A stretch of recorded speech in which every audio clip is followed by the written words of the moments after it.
सातवां सर्ग राज मंत्रियों के गुण और नीति का वर्णन।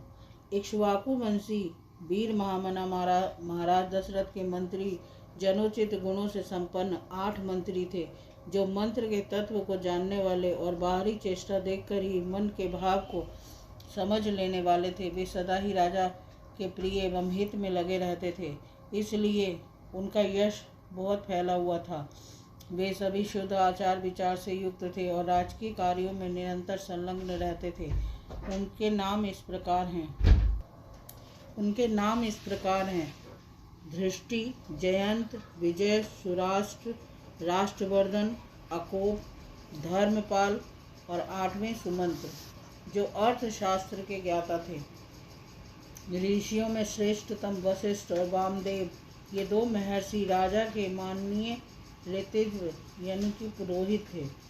इनके सिवा सुयज्ञ, जावाली, काश्यप, गौतम, दीर्घायु, मार्केंड और विप्रवर, कात्यायन भी महाराज के मंत्री थे।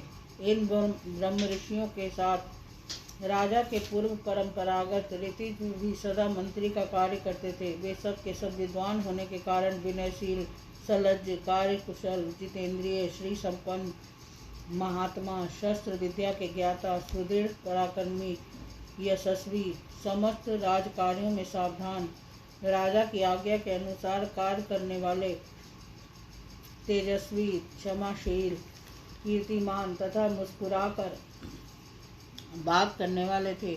वे कभी काम, क्रोध या स्वार्थ के वशीभूत होकर झूठ नहीं बोलते थे। अपने या शत्रु पक्ष के राजाओं की कोई भी बात उनसे छिपी नहीं रहती थी। दूसरे राजा क्या करते हैं, क्या कर चुके हैं और क्या करना चाहते हैं, ये सभी बातें गुप्तचरों द्वारा उन्हें मालूम रहती थीं। वे सभी व्यवहार कुशल थे। उनके सौहार्द की अनेक अवसरों पर परीक्षा ली जा चुकी थी। वे मौका पड़ने पर अपने पुत्र को भी उचित दंड देने में भी नहीं हिचकते थे।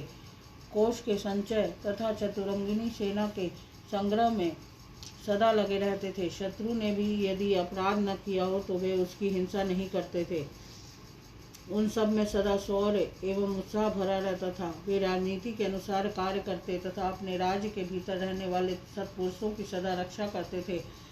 ब्राह्मणों और क्षत्रियों को कष्ट न पहुंचाकर न्यायोचित धन से राजा का खजाना भरते थे। वे अपराधी पुरुष के बलाबल को देखकर उसके प्रति तीक्ष्ण अथवा मृदु दंड का प्रयोग करते थे।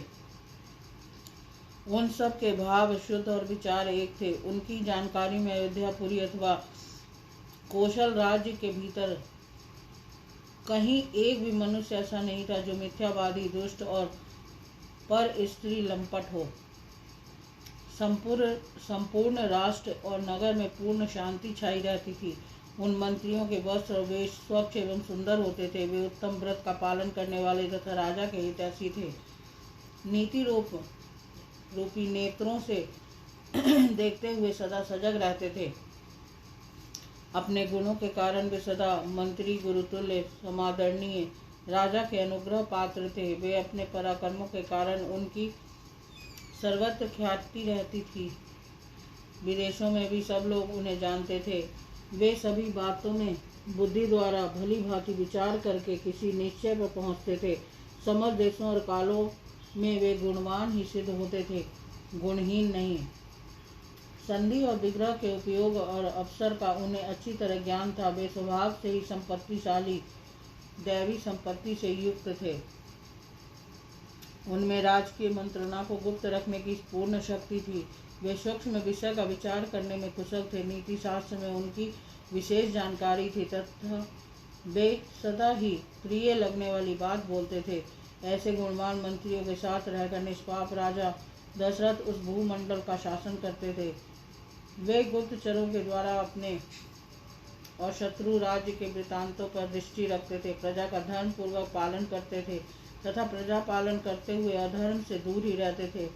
उनकी तीनों लोकों में प्रसिद्धि थी। वे उदार और सत्य प्रतिज्ञ थे। पुरुष सिंह राजा दशरथ अयोध्या में ही रहकर इस पृथ्वी का शासन करते थे।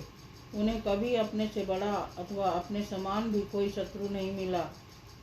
उनके मित्रों की संख्या बहुत थी। सभी सामंत उनके चरणों में मस्तक झुकाते थे। उनके प्रताप से राज्य के सारे कंटक यानी शत्रु एवं चोर आदि नष्ट हो गए थे।